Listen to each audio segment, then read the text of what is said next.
the rep of it in the practice. So, for example, even if I don't want to get up at 4:30, I just do it. I just fucking do it. I just get up and wash my face and get my meditation and get my inventory because I know if I start doing it, I'm going to feel better. And the best thing is this. I never tell myself I should feel good. I just go, I don't give a fuck how I feel. I'm just going to do it. Because you know what? I look back and go, I did a whole week and I felt like shit. And I know I can't feel like shit forever. Because I'm going to look. Look, I always look at it like this. Look at the word dose. D-O-S-E. Dopamine, oxytocin, serotonin, and endorphins. We're always looking for a dose.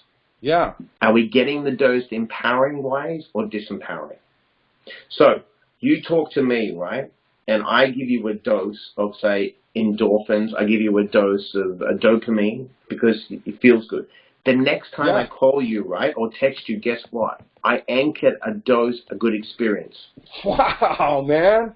That's so rad. Right? So I put doses wherever I go, positivity, whether it's social media or people.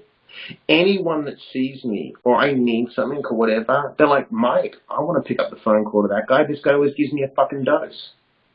Wow. That is so badass. Do you know what I mean? So you're always dosing people good. So if I go out of my way, I contact people that I haven't spoken to in 30 years from school and write them long emails I look on this, they're struggling. And they're like, oh my God, you contacted me? I'm like, yeah, you look like you're struggling. They're like, I fucking needed that today. And then you just keep feeding people. Then you're giving yourself oxytocin anyway because you know it feels good to be loving and being a good person. Well, it's about, man, yeah. Well, hello and welcome to another exclusive interview by Recovery Today Magazine at recoverytodaymagazine.com. First and foremost, we are a magazine of hope. Whether you're new or considering addiction recovery for yourself, or maybe it's a little while or a long, long time, you're going to find all kinds of topics and subjects and nuggets of gold throughout Recovery Today to help you move on to a happy, successful, and sober life. My name's Rob Hanley. I'm the editor-in-chief of Recovery Today, and I'm so happy and grateful I get to talk to cool people like this. Really interesting, deep thinker. This is Mike Diamond. Mike, if you can jump out. I'm going to tell everybody about you. Hey, how are you? Let me set this up. For everybody. Mike is a television personality and a director. He's a life coach. He's also an interventionist, and he's known in the public best for his hit TV shows, New York Inc. and Bondi Ink Tattoo Crew, which is currently nominated for a Logie Award for the best reality series. But I have to put this in because this is why I'm so excited. Mike believes that we create our own reality by changing the way that we think. In his latest book, The 7 Steps to an Unbreakable Mindset, Mike shares the stories of several well-known people whose success was dependent on willpower rather than talent, and he gives the secret on how to replicate their success, something that I completely love. So, Mike, thanks for taking a minute to jump on here, man. Thank you for having me. God, we had been chatting, obviously, for quite a while before, I hit the record button here, and I'm so happy and grateful to talk with you and to learn more about you because as we kind of talked a little bit, there's so many things that we share in terms of our interests and our passions and everything. So I guess to start off, please, tell everybody a little bit about your story and kind of how you got to where you are now, and maybe even the mindset part. Like, tell everybody who you are.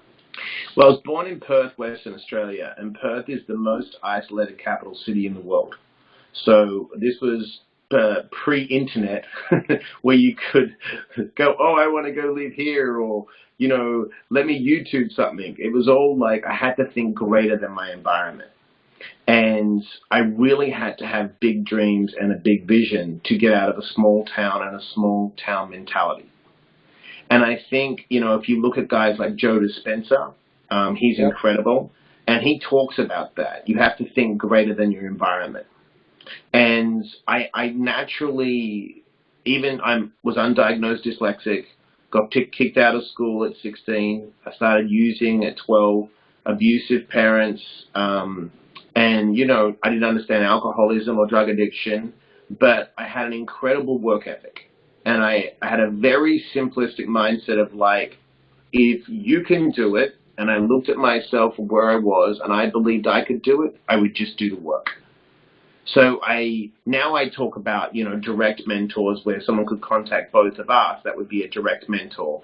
But I believe you can have indirect mentors where you could see someone's life and you could look at what they're doing and you could start to go through the process of emulating what they're doing and building the myelin in your brain by the 10,000 hour law and just work.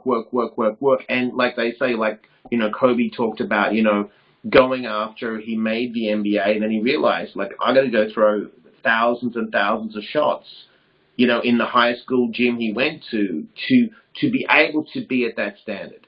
And I think that's the approach I've always taken. Just do the work. No matter how I feel, have purpose and do the work. Somebody that we, before I hit the record, that we both like and admire and kind of give everybody a little bit of an idea of the kind of the vibe of this interview is love David Goggins, the former Navy SEAL. A guy doesn't even own a car. He's, inspiring jillions of people, and he's got a T-shirt that says, "What would Goggins do?" I've got another friend of mine. We're both really into Goggins, and so we send each other Goggins stuff all the time. I love the whole idea of kind of almost channeling who it is that you aspire to be. So what did you call it? A mentor? What was it? There's a direct mentor, which would be contacting us, or an indirect mentor, which means you're not going to meet them directly, but you can go look at their journey. And I think for me, one of the greatest indirect mentors would be Viktor Frankl. So, how do you even sit in a concentration camp and create positive psychology? So when I'm stuck, I go, what would Viktor Frankl do?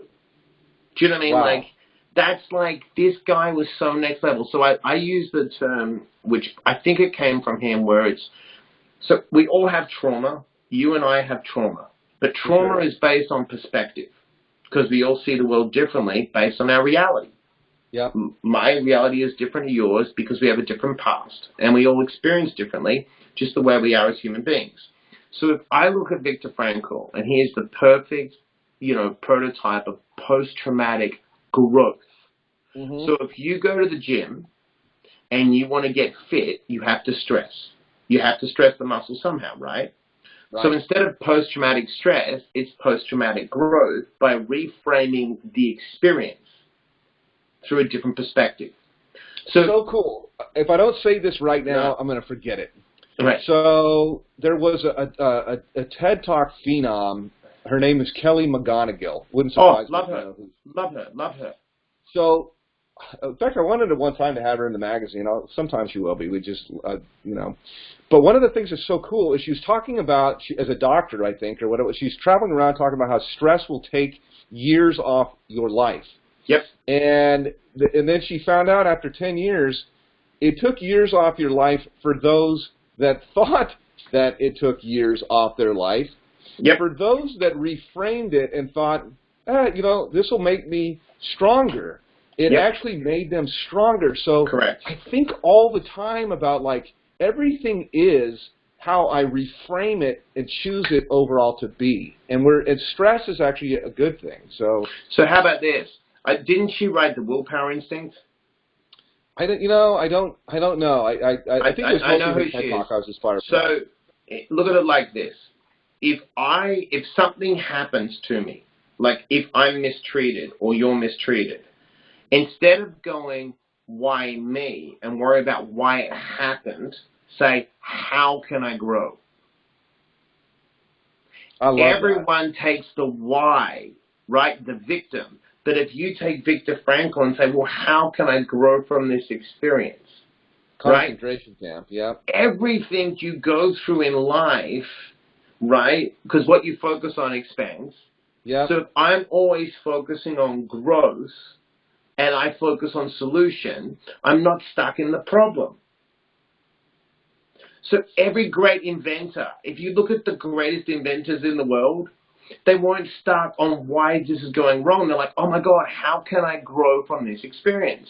Whether it's the light bulb, whether it's Rockefeller going, If I worry about right now, why is everyone losing money in oil? How do I take the oil and make the kerosene, make the gasoline? Standard oil. That's right. Yeah. So it's like, it's always reframing. And if I use a method called the stop method. Emotionally, stop. Okay. So first of all, if I'm disturbed in any way, I stop. Second, breathe. Take a breath. Breathe diaphragmatically. That gets you out of your fight, flight, and freeze, your amygdala, into your prefrontal cortex. Then observe. S-T-O, observe. I'm either afraid I'm not going to get what I want, I'm going to lose what I have some guilt and shame for something I've done in the past, or I'm worried about the future. It's got to be one of the four. I'm not in the moment. Then I proceed. So if I can create a gap between the feeling, the animal instinct of acting out, saying the wrong thing, doing the wrong thing, sending that email, abusing someone, and I can get back into my center, guess what? I become emotionally intelligent. That's Viktor Frankl. That's like the ability to sit in a concentration camp going, oh, it's rotted food. I'm going to enjoy it today. Wow. That is remarkable. So it leads me actually into, I know one of the things that you're, it's very obvious in looking at you too, because you're a physical specimen, is that about your age. And there's one thing that you talked about a little bit about your age being alive. And I do want to talk, of course, as a recovery magazine, a great deal about mind and addiction and recovery and the stories that we have in there. But I want to get a little bit into that. And then I know that you are also, one time you were going to, have told to have your colon out, your appendix burst. If you can share a little bit of the physical side. So basically, I've always believed, and I'll go back to Joe Dispenza, the mind affects the matter. So how you think affects how you feel affects how you act. So if you want to go really deep into that, if I have sexual thoughts all day, what happens? I get horny. Yeah. Yeah. So if I have anger, resentment, or any kind of those toxic fight, flight, or freeze, I'm stuck in the bottom energy centers. So colitis and all these things that genetically, yes, colitis runs through my family, but it's because of the way I'm thinking as well. So if I clear up the way I think, I don't believe I'm in my 40s. Because I know there's enough proof out there. If you read Bruce Lipton, the biology of belief, you'll know that the cells rejuvenate. So if this is every clear, 7 years. We're a physical, whole new person every 7 years, right? Exactly. So if we take linear, like Newtonian physics, which is I'm going to travel a certain distance, but if I go into quantum, I realize that my body really isn't 47. My body's really young because this is young. And as long as I keep this young. I love that because I'm 54 and I tell myself, I want to be like 34 or in my 30s. Or I'll tell my body, rebuild yourself today with the 20 to 30-year-old blueprint. I don't know whether it helps, but I figure it doesn't hurt. It totally does. I'll tell you what. My grandmother was 102 when she died. And years ago, I called her, and she said her arms were sore. And I said, oh, what happened? She lived on a third floor walk up. She was 94 at the time. And I said, why are your arms sore? She goes, I went and bought, she was old Greek lady, I went and bought oil, like literally like 3 or 4 pounds of oil, and walked like 2 miles by herself up this floor. And I'm like, why wouldn't you catch a bus or something? She goes, no, you don't buy oil on special and then catch a bus. Walk home. I was like, wow. And then I said to her, well, wait a second, who are you cooking for? She said, the old people. I'm like, she's 94. These people have to be in their hundreds. I said, how old were they? She said, they're 80. I'm like, you're 14 years older. She goes, no, I'm younger. Yeah. Because here, she never stopped moving and never stopped thinking. Her apartment was spotless. Like, she lived to 102 because she was this was primed. I think that also it's interesting about our self-image of ourselves. My mother just passed back in August, and she was 97. Wow. And had actually pretty much all her faculties. I mean, she had some short-term memory, which is kind of funny because you'd hear the same stories that were quite entertaining maybe a couple of times in the day. But, pretty much actually had a boyfriend, as a matter of fact, when she was 95. It was like a straight-up smitten boyfriend. And I asked her one time about this very thing, about how old she thought she was in terms of our image. And she didn't even miss a beat. She said 17. So Amazing. I find it funny that my 97-year-old mom saw herself as a 17-year-old girl. Maybe one of the reasons why she might have lived, so long too, as well. It's amazing. It's going back to what you said about Goggins. And we talked about indirect mentors. I feel yes. What's great about people like Goggins and even James Lawrence, the Iron Cowboy, that did the 50 triathlons in 50 days, and Dean Carneses was another one. I don't know if you know Dean Carneses. They all started, like Goggins couldn't run a mile. You know what I mean? He was overweight, and he was watching the Navy SEALs. He's like, drinking milkshakes and all. Drinking milkshakes. He hit the mother lode at the spraying job of cockroaches, but he couldn't run a mile. So for me, where I get an indirect mentor in my brain is like, well, if a guy couldn't run a mile but can run 100 over time, that means I can run 100. Because it's not like looking at a sprinter like Usain Bolt, who, sprinting, I was a sprinter as a kid. There's a lot of genetics in sprinting. The fast twitch fibers, you're going to move a certain speed if you're a sprinter.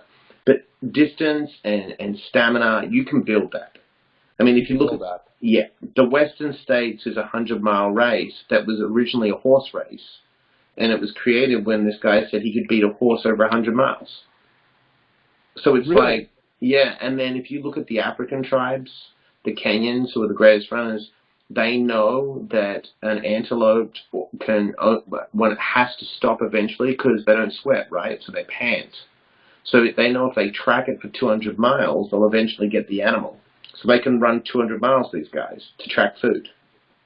So let's talk about mindset and recovery. How important is it? And then, like, if you were talking to somebody that was brand new, sober, maybe a few days, it could be 12-step or, whatever it might be, but everybody has to still deal with it here.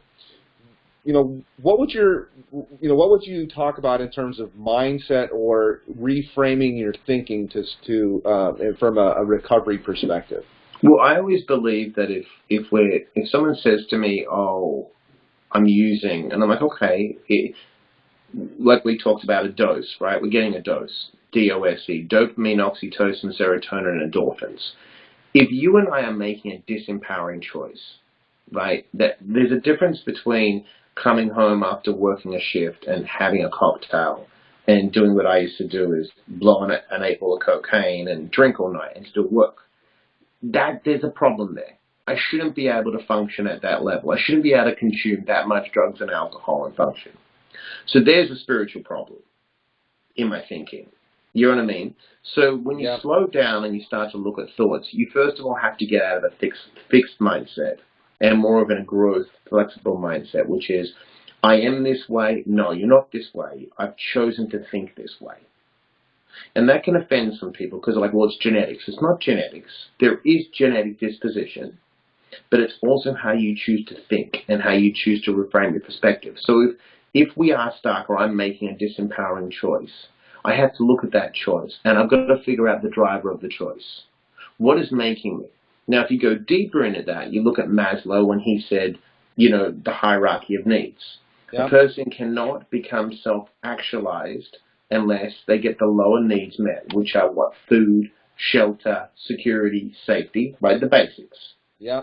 Because if you can't get those met, how can you evolve in the hierarchy and become self-actualized? So I'm making disempowering choices in the addiction speaking, like doing cocaine. Look, I'll be honest with you. You can have a couple of drinks. Snorting cocaine, doing fentanyl, doing heroin, doing meth. You don't do those drugs at a cocktail party. And if you do, I don't know anyone. I'm a cocaine addict. I don't do one line. I don't do one line and eat a cracker. I'm in the bathroom all night. Do you know what I mean? So these are very strong, powerful drugs for a reason. Now, alcohol is insidious because if you're like me that's an alcoholic, I don't drink one drink. I don't want to drink one drink. I don't want to do one of anything. I know what lives inside me. So I embrace the fact that my mind is wired that way. And then I look at disempowering choices and empowering, and I go, okay, what's the ripple effect if I decide to do coke? What's the ripple effect if I decide to drink? This is who I am. This is. I have to now reframe it and say I can't make certain choices because it's just the way I am. It's not a bad thing. It's just who I am. It really is. I guess let's go a little bit deeper into kind of the whole genetics, or because I know that you're really big into why our age, it's all kind of related. Our age and our genes do not define our reality. I mean, you're talking about Joe Dispenza and some things like that, but tell me a little bit more about that and thinking like, well, I was just dealt a shitty hand, or I have a predisposition to this. I mean, part of that is true because somebody can be born, as you said, with fast twitch muscle fiber to be a sprinter, but do we just overcome, accept like, well, maybe we do have a predisposition? Is that kind of where it is, or do we just say that's all bullshit? I think there's a 50-50 because, like, I tell you why. I got a genetic testing and it says I had a double sprint gene when I was a really good sprinter as a kid, right? But yeah, I can go out and run 30 half marathons in 30 days after running one. So how does that make sense? Now, run one full marathon and then run 30 more half marathons every single day for a month. For a month. A year later. And I did it with a hernia and ulcerative colitis. Wow. So, you know what I mean? So it's like, and genetically I'm not built to do that. So I believe that, look, there's that thing, the Pavlov dog, which is you ring the bell. You know what I mean? So can the environment trigger a gene? Okay, yes, but if you remove the person from the environment, will the gene be triggered? So if I can control my sympathetic nervous system, right, which is the stress, because the only time I am going to use if I'm disturbed. If I'm feeling some kind of disturbance, which is I'm stuck in fight, flight, or freeze, sympathetic nervous system, what's going to happen? I'm going to look to mood alter and make a disempowering choice to get a dose. Because what happens is if I'm in fight, flight, or freeze, what happens? Cortisol drops, right? Cortisol is running through your body. That makes you feel like shit. And then what do you want to do? You want to use. So if you look at any 12-step program, first of all, you have to obviously hand it over to your higher power. Then you have to go through the process of looking at the defects of character and the disempowering thoughts and the shortcomings and meditate and just basically look at myself and go, okay, I'm disturbed right now.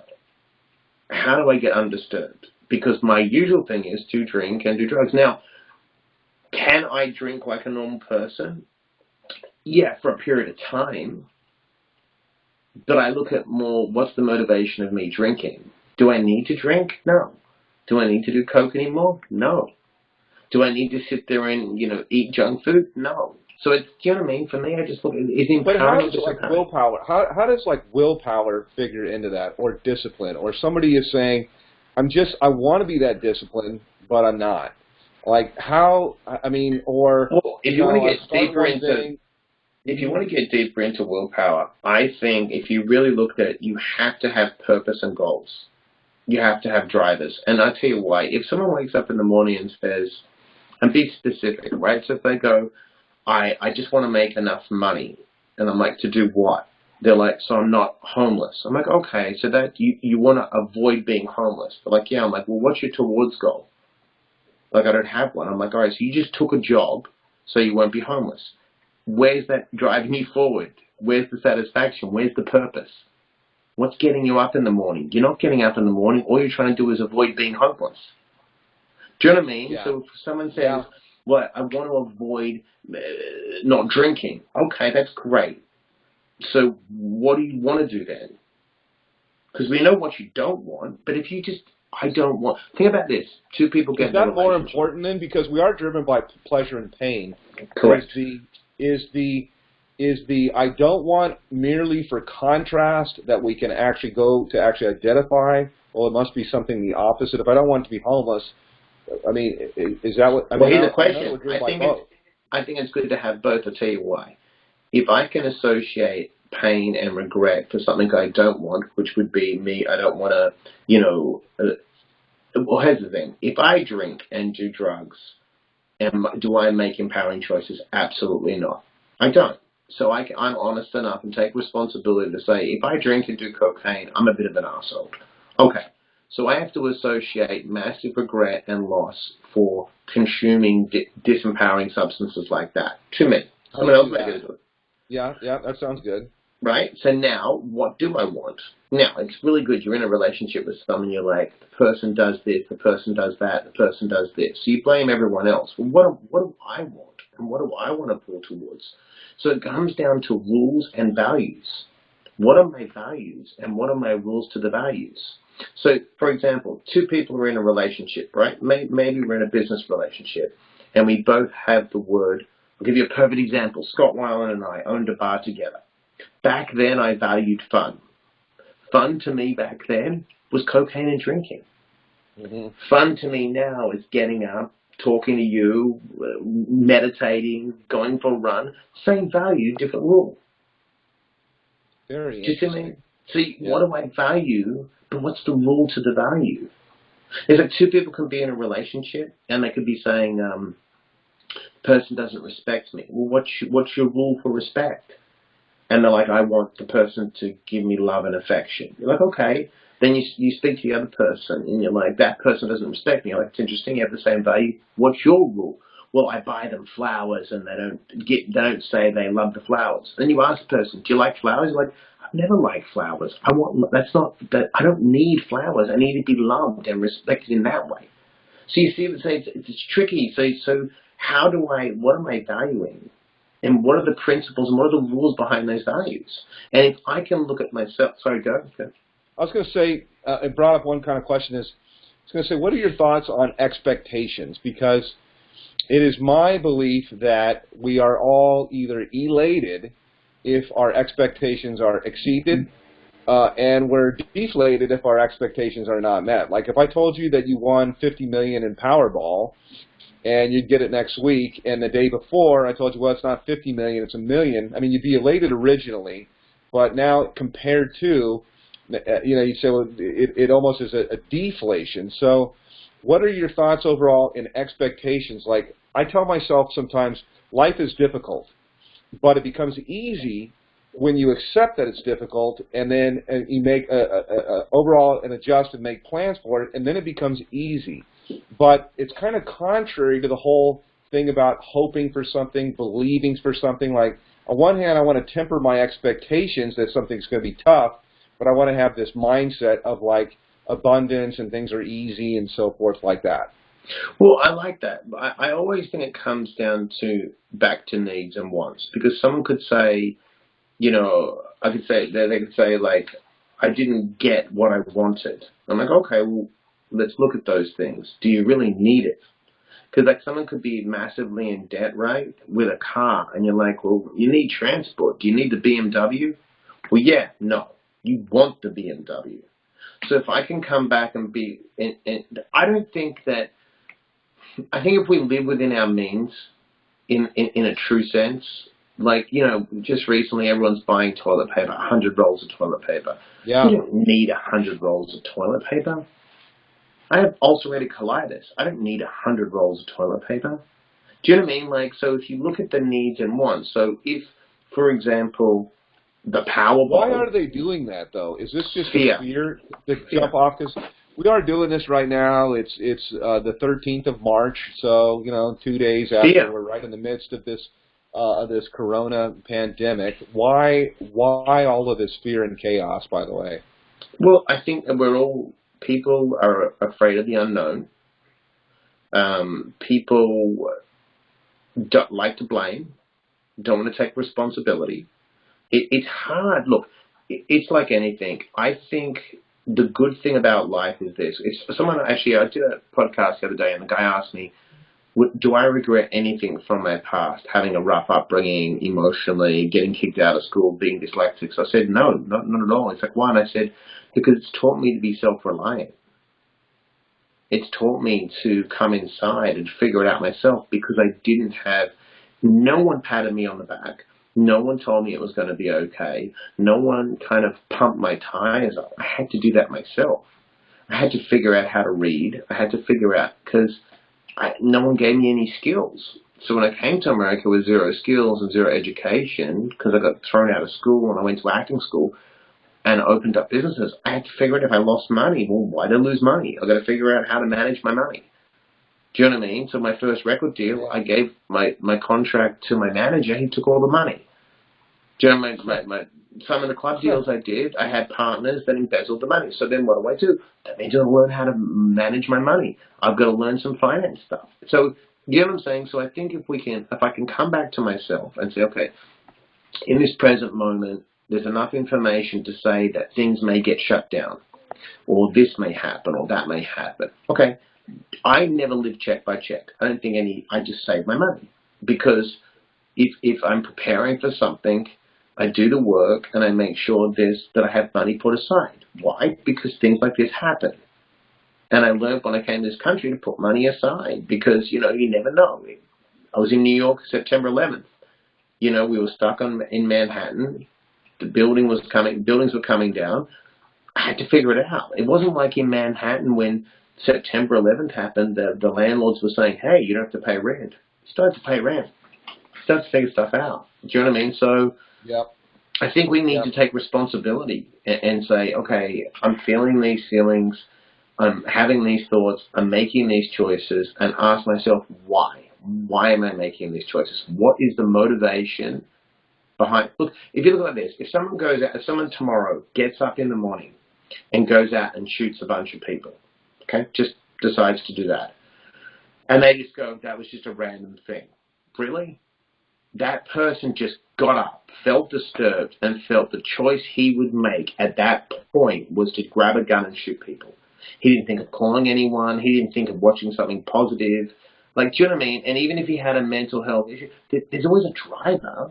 Even, Son of Sam had a manifesto. Yeah. He had a belief in his head of what he believes was his reality. So to take responsibility for my reality and say, why am I thinking, feeling, and acting this way? Why is my mindset like this? That's a huge thing. What was the hardest part about your getting sober yourself? No, you know what? When I decided to get sober, it was done. Really? Yeah, I didn't even think about it again. I'd done it. I'd done enough. I knew. I can guess. I will say I'm lucky in the sense that when I feel like it's time to do something, I don't question it. My intuition tells me, I just go with it. I have faith. I'm like, yeah, I don't stop. I'm done. 10 years after I got sober, I was detoxing someone in a detox facility, and Scott died in the back of his tour bus. So me and Scott Warren were best friends. We used to work together. And so today you're an interventionist. So you're actually doing this kind of stuff quite a bit. What are your thoughts in terms of 12-step or non-12-step? Is there I think you use everything. For me, 12-step worked. Obviously, I went to meetings, but I don't believe there's one fixed way of doing anything. I believe you do however you want to stay sober. I think it's up to you. Do you know what I mean? And I don't feel that anyone should tell you how to stay sober. I think if you're making empowering choices, then do your thing. If some people could do yoga, some people do 12 steps, some people do mindfulness. Do you consider this a disease? Or I asked somebody one time, and it was that question, and he said it's a problem.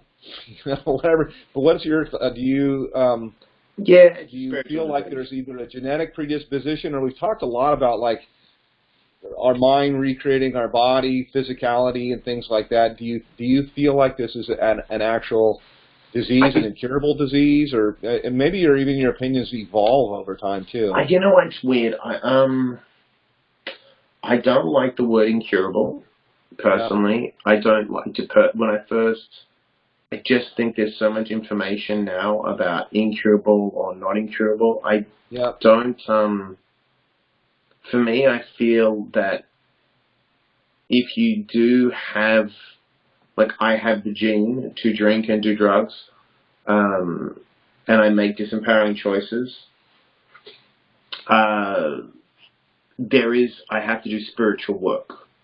So I think there's a lot of people that, not to judge, but they go to meetings and do stuff, but they're dry. They're spiritual. They get one part, which is, I don't drink anymore. That's great. But the other parts of their life are all over the place. I think we have to have some kind of spiritual disciplines to keep us sane in this world.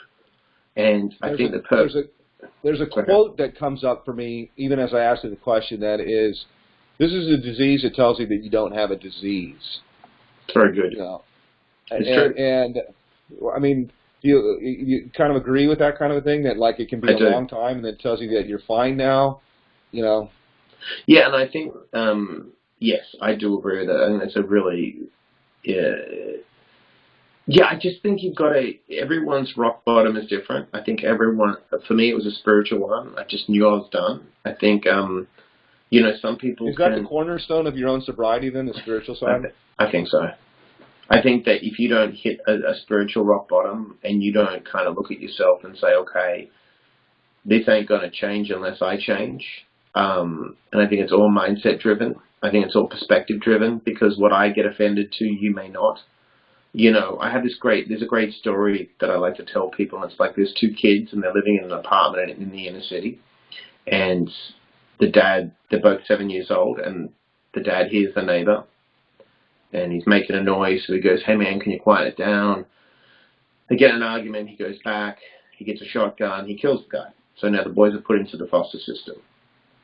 And we fast forward 7 years, they're both 14.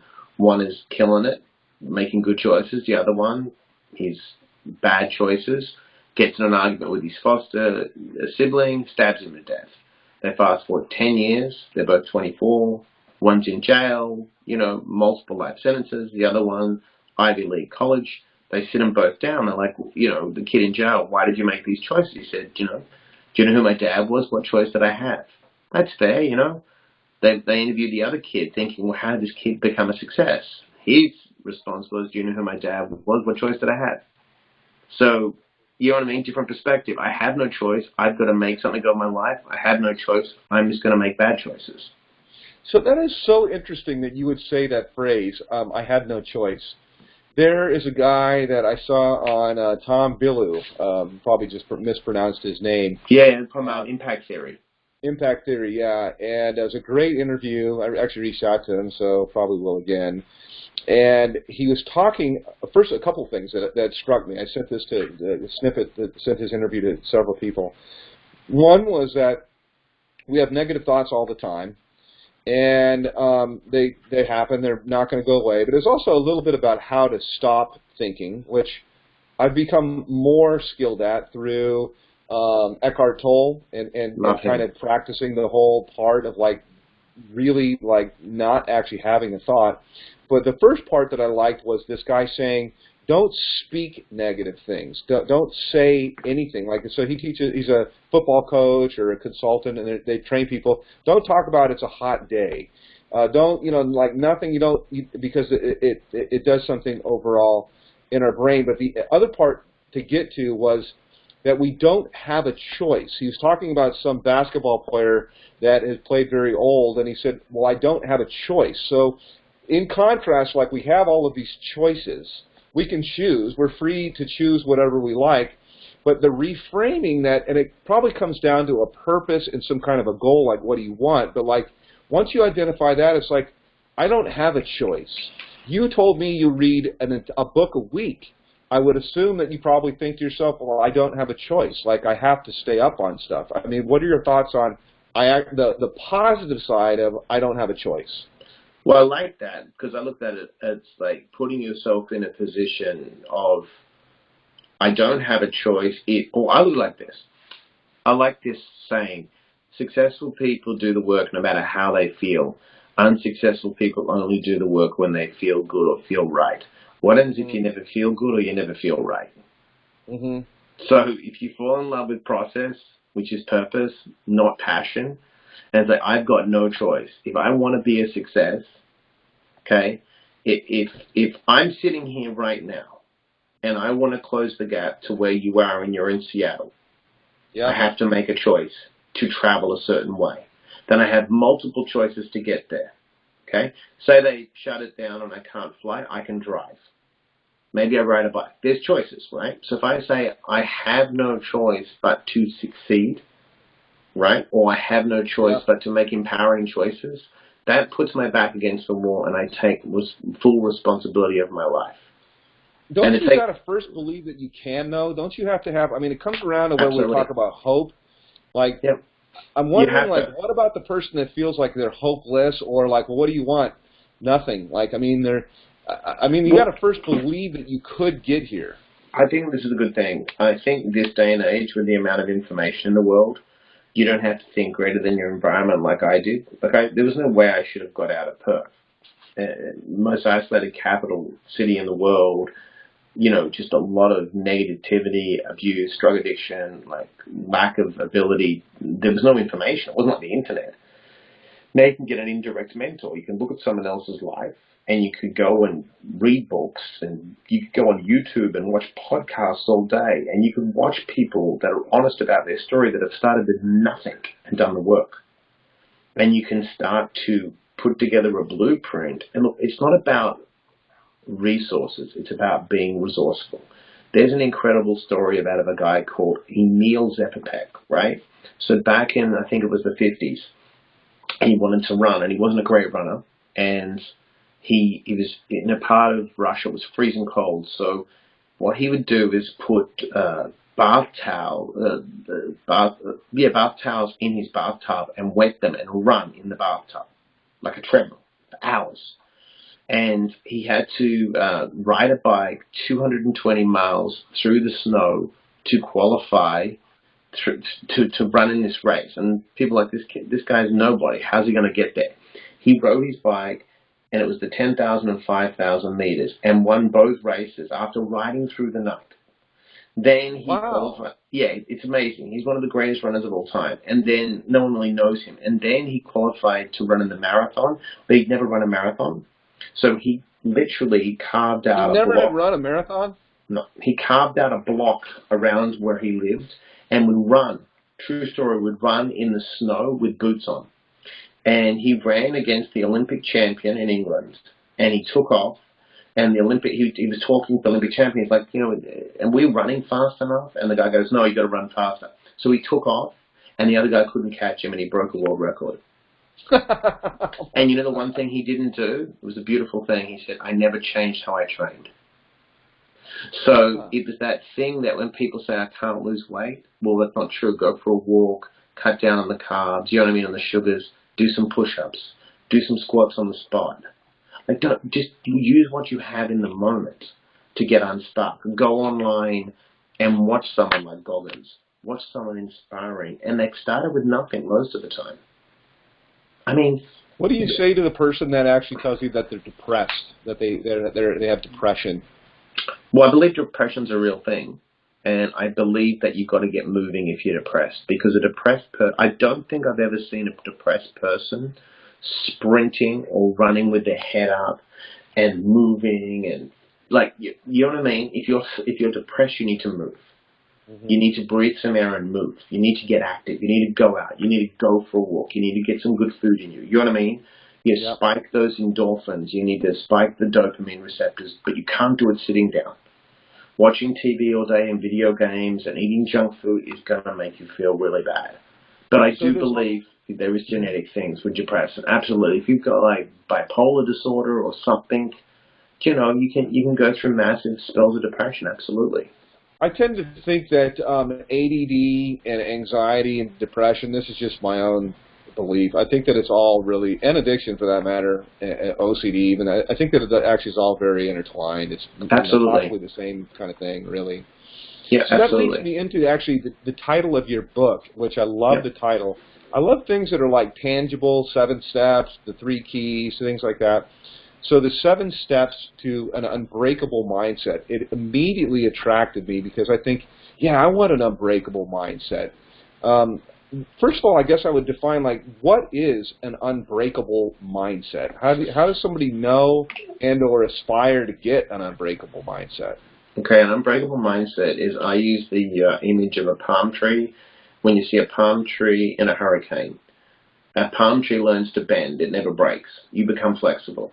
Okay. And when you become flexible, you have the ability to basically manage your sympathetic nervous system, fight, flight, and freeze, and stay in rest and digest and really process. You set goals, you have a purpose, you always have a plan, you have the ability to take responsibility, and you have the will to learn the skills, to build up the myelin and train intentionally, to always become emotionally intelligent, socially intelligent, and always work towards something and know what to avoid. So basically, you have rules and values, and you have perspective. You can always come back. Look, it's like this. There's my perspective, your perspective, then taking the third perspective, which is looking at why we're not congruent or we don't have rapport.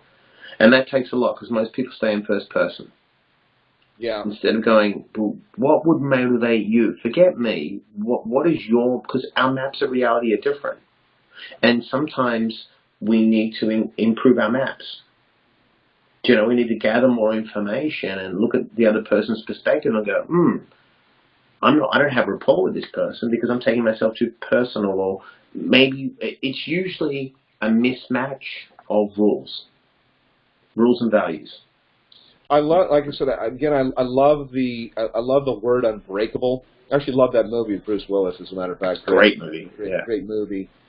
And it reminds me of another one of my favorite words, which is unfuckwithable.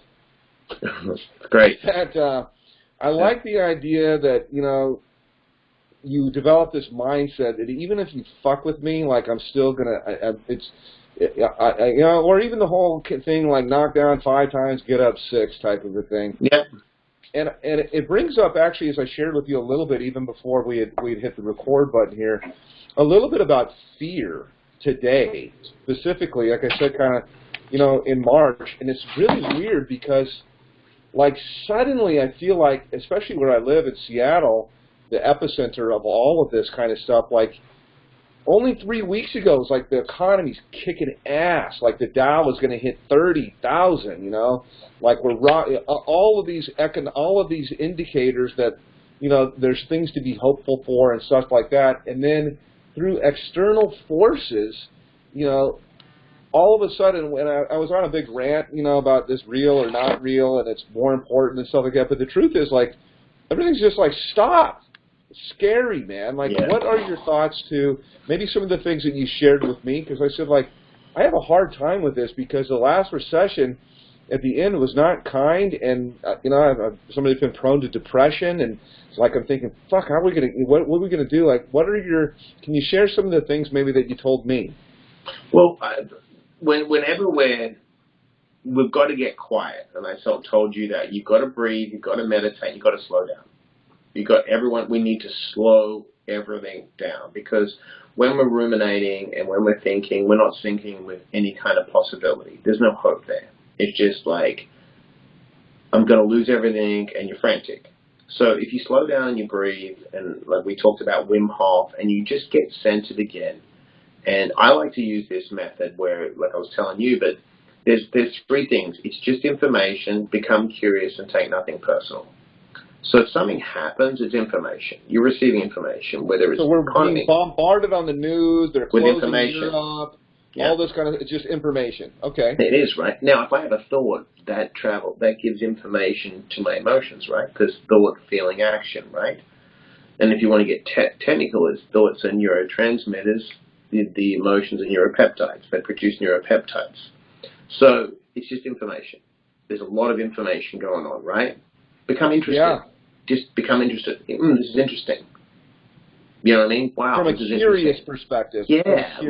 So it's like this mindfulness. If you really look at mindfulness meditation, it'd be like standing on the side of a freeway, and if cars were going by, they were the thoughts.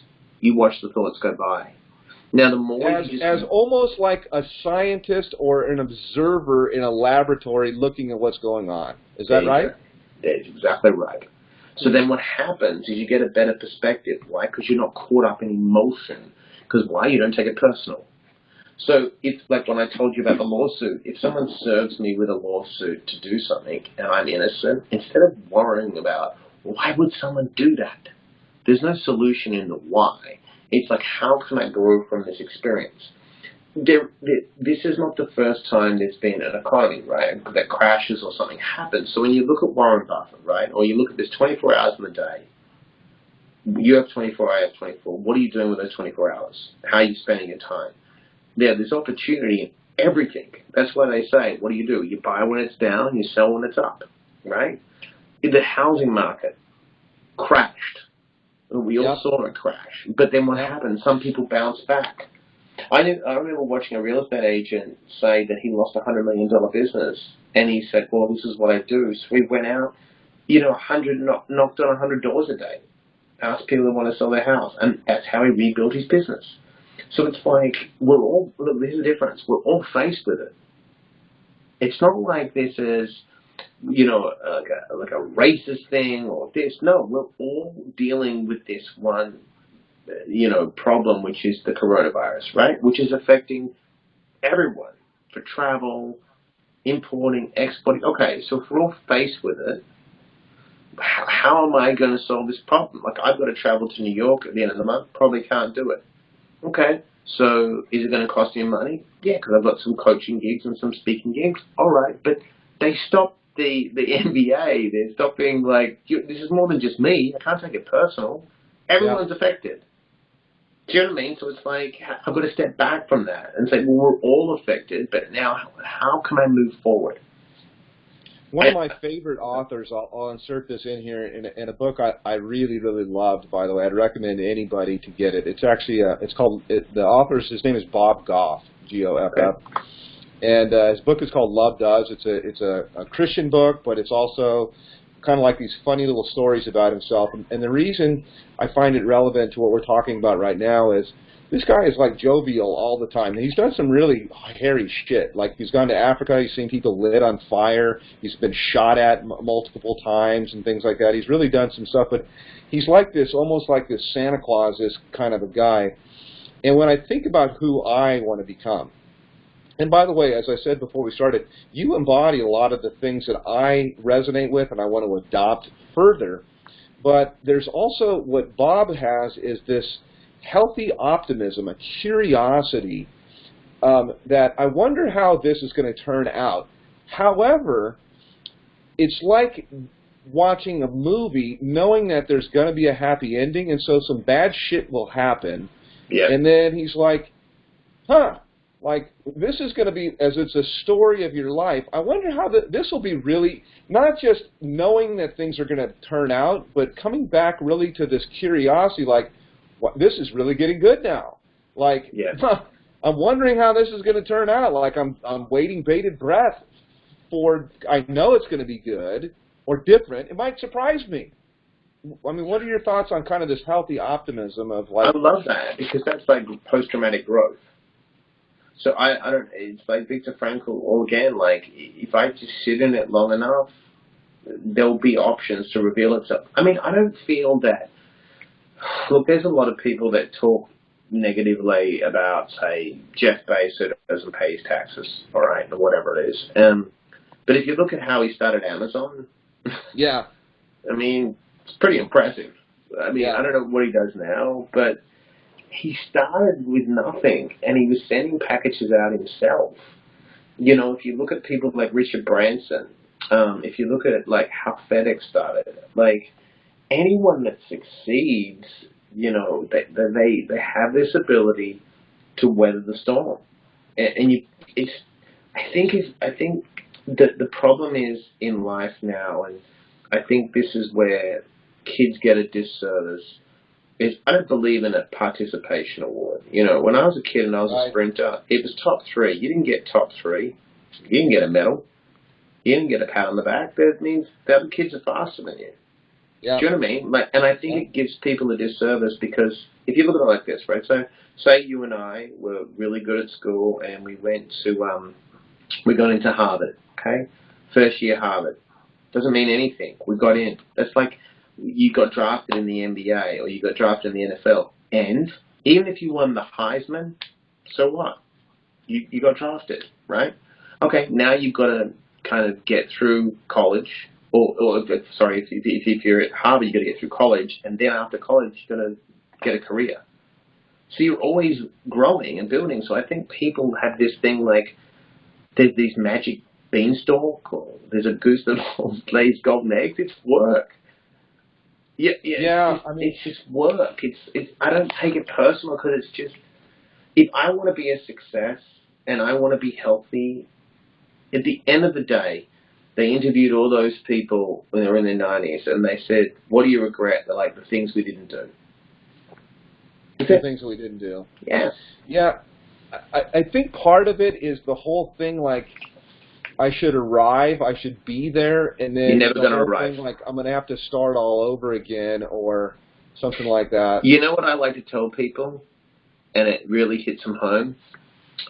Fall in love with work that has no end. You know why? Because yesterday's food doesn't keep me full now. If you want beautiful roses, you got to de-weed. If you want a clear mindset, no, you can't. It's not that you went to the gym 2 years ago. It's like you got to go. You went yesterday. Or you know how many kids I grew up with in Australia that did good in high school? I'm like, high school was 30 years ago. Like, and I was good in high school, but you know what I'm saying? Like, so what? Yeah. Like, what are you doing now? Forget yesterday. What? Like, someone said to me the other day, do I believe in therapy? And I said, look, there's nothing wrong with therapy. I said, how much therapy are you doing? I go once a week for an hour. I said, perfect. What else do you do? I go once a week for an hour. I said, okay, do this. Just eat once a week for an hour. Right. They're like, what do you mean? I go, what would you get? Any nutrition? So there's nothing wrong with therapy. If you want to use therapy, great. It's a great tool. But don't just go for an hour and then expect a massive result. What are you doing? Do you know what I mean? Like, you exercise 1 hour a week and you look at yourself and you don't feel good, and then you see someone that exercises every day and they eat good. Okay, they're doing work. You've got to do work. I think that I see things like therapy almost like personal coaching, or being in a gym, coaching. That, like, for example, what comes up is right now I'm seeing a physical therapist. I've got something going on with my shoulder and whatnot. And but it's spread out over 5 or 6 days. So you go in, you do a little bit of work when you're there, which I feel better when I'm there. But it really is the work all the way, and also the expectation that I should be making progress. Like, therapy, I don't think continues, in my opinion. I don't think it just continues on forever. You see your therapist. I mean, it can be a good thing. Maybe you don't have somebody else to just talk to. I think that's valuable. But I like the idea of actually fixing something, and doing the work kind of in between. So, well, I think if you look at, like, I think we spoke about before the camera's on, we look at Mike Tyson, right, and Holyfield, right? So when people say, people always compare, like, when Tyson first started, and I've met Mike, he's a great human being, but when he had all this ability and he was coached by Costamata, and Costamata died, and then Kevin Rooney took over, and they're like, when Kevin Rooney left him, he wasn't the same. Okay, well, why did he have to have Kevin Rooney if he was that good? Like, do you know what I mean? Like, so he depended on the entourage to keep him safe, where, Holyfield didn't have those coaches, but yet beat Tyson. Do you know what I'm saying? So it's like, if you're depending on everyone else to get you to the goal line, you may blow everything up if you're not willing to do the work yourself. I believe you've got to check in with people. Yes, I believe having therapy is awesome to keep you. But if I'm not prepared, it doesn't matter how good my coach is. I know a lot of kids that have way better coaches than me, but I outwork them because I'm an autodidact. If there's a book out there to read, I'll figure out what you're reading if you have what I want, and I'll read it. And I'll apply it. Yeah. There's no... I like the idea and the mindset of nobody's going to come to rescue you. Like, no. Or maybe it's if nobody comes to rescue you. You're lost in the forest or something like that. You got to try. There may be a search party looking for you.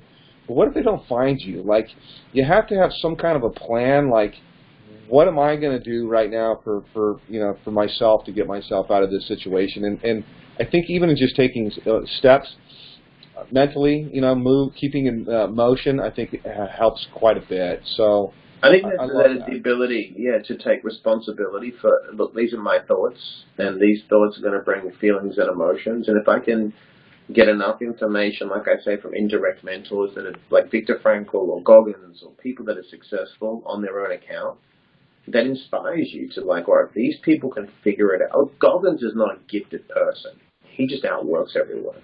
Yeah, I think to myself, and I'll share this little nugget too, is you said this in the very beginning, and I thought, so I would think to myself quite often, I would have, this is very Napoleon Hill, Think and Grow Rich. Love him. Is to have an imaginary board of directors. Oh, I love that. And there's 2 or 3 people that are sitting around the table. And actually, probably because I mentioned him, I would say Bob Goff. So a lot of times I'll think to myself, should I do this or should I do that? Everybody take a vote. And they're all very different because actually David Goggins, well, he's not at the table now, but he should be actually. I might, you can change out. I can have different boards. But what would David say? What would this guy say? What would that guy say? And generally, if it's up or down, I'm not really so sure. But if they're all either up or if they're all really down, I either try to not do it or to do it. Is kind of my whole how I live by. I love that. I love that. I love that mentorship program. Yeah, I love when he did that. I don't remember what chapter it was, but he'd have his board directors. I think it was J.P. Morgan and Carnegie at the table, and he would go into character. And I remember the dinner table. It's a great book, Think and Grow Rich. I mean, when you look at Think and Grow Rich of how it was written, it's really a book of, law of attraction, positive psychology, affirmation, synchronization, flexible And I think all mindset. of these are spiritual as well. I think they're all spiritual principles. Absolutely. That's a great book. And because we've both read it, I think it's he really did have indirect mentors and direct. He would always say, well, what would that person do in this situation? And I think that's so when I was a kid, because I didn't have the only story, and I'll be honest with you, the only person that kind of resonated with me as a kid of hope was like a guy like Schwarzenegger. Because I was like, I looked at his journey when I was a kid, and I was like, how did he go from Austria to America? He's a big dude. Now, Schwarzenegger's a legend. I mean, the stuff he did, you know what I mean? He could barely speak. So I would look at a guy like Schwarzenegger when I was in Perth, and I'm like, well, yeah, he lifted weights, but he got into film, and I mean, it's possible. So I just kind of looked at people like that. Obviously, when I went to acting school in Sydney and I auditioned and got in, I started to get I didn't have good mentors around me, but I would look at other actors and the choices they were making, like, I just got to go to America and figure it out. Do you know what I mean? I gave myself, I never had a plan B. It was like, buy a one-way ticket and figure it out. Don't leave. Just figure it out. If somebody asked you what you thought the purpose of life is, how would you define that? I think the purpose of life is to find your calling. And I think we all have an inclination when we're young. And I think that that inclination can get either built up or destroyed depending on our family, because we all have different needs and wants in the family to survive. So if you had really good role models around you as a young kid that built you up, like a Tiger Woods, right? He was obviously, he had an ability, yes, they put in the hours to play golf, or Alicia Keys with the piano. There was an inclination to do that. You know what I mean? You couldn't just, you can't just swing a club like that even if you pushed and pushed and pushed. So I think there is a deep, I like what Robert Greene in the book Mastery, I think it's a great book because he talks about inclination, and there's a great book called The Talent Code, which talks about, the masters of the Renaissance movement, which was Michelangelo and Da Vinci, and at 5 years old, they left their parents, and they were given mentors and masters, and they had to work on the craft. Mozart, his dad was a great piano player and a great piano teacher, and so he literally sat Mozart down for hours a day and played to him. So he had the association with the myelin, because the mirror neurons, once you see it, it builds. So I feel that to find purpose. Like for me, speaking and motivating was always something I did. So it wasn't hard. Then I did acting, did stand-up comedy, done shows, but I knew that speaking and motivation was where it was at. It's not. I don't have to think about it. Then what I did is just said, okay, I need to gather enough information about mindset and be able to work with anyone. So then I read voraciously, I study, I got certified in neuro-linguistic programming, I do mindfulness. So, and then I've got to attempt things to show people it's real. So I think that's always been my purpose, to inspire, to educate, I've got to to motivate. attempt things to do to show people that it's real. That's Yeah. really good. I like that. You know what I mean? Because then I know people, why would you, 14 years sober, I owned a bar when I was 90 days sober. Go in the belly of the beast. I mean, that's what I did. I opened bars and restaurants. Oh, I'll go and open one. 90 days. Everyone said, you'll relapse. No, I'm not going to relapse. So then I fell into interventions of getting rock stars sober or whatever. They're like, oh, we'll get Mike. This guy can be in a club or a bar and stay sober. So there's got to be the reason I'm attracted to people like Goggins, for example. He walks the talk. Don't talk about walking, doing it. Go out and run 100 miles. You know what I mean? That's what I feel with me is I have to do loads of speaking gigs. I have to keep people sober. If I want to go write books and do this, then I don't have a PhD from Stanford. I think that's boring. I've got a PhD. Great. What are you doing? Well, I'm a theorist. No, be it. Be about it. Yeah. You know what I mean? Go out and show people. How can people get in touch with you? On Instagram, it's @Mike_Diamond. Facebook is just Mike Diamond. Twitter's the same, @Mike_Diamond. My website, themikediamond.com. And I respond if people reach out to me and they send me a message. I always respond. Mike @Diamond @Mike Diamond. And So the website is themikediamond.com. Okay, yep. Terrific. Well, I can't thank you enough for this really insightful, not only the portion here that we had, I mean, so many great nuggets that was in there, but also kind of our pre-talk too was really, really valuable to me. And so I just appreciate your time. Thank you so much, and obviously we'll be in touch. Yeah, we're gonna stay together, and I love deep thinkers, and so we're gonna do that. So thank you so much. Thank you so much. This has been another exclusive interview by Recovery Today Magazine at recoverytodaymagazine.com. If you hang on just a second, I'll stop the recording. Good.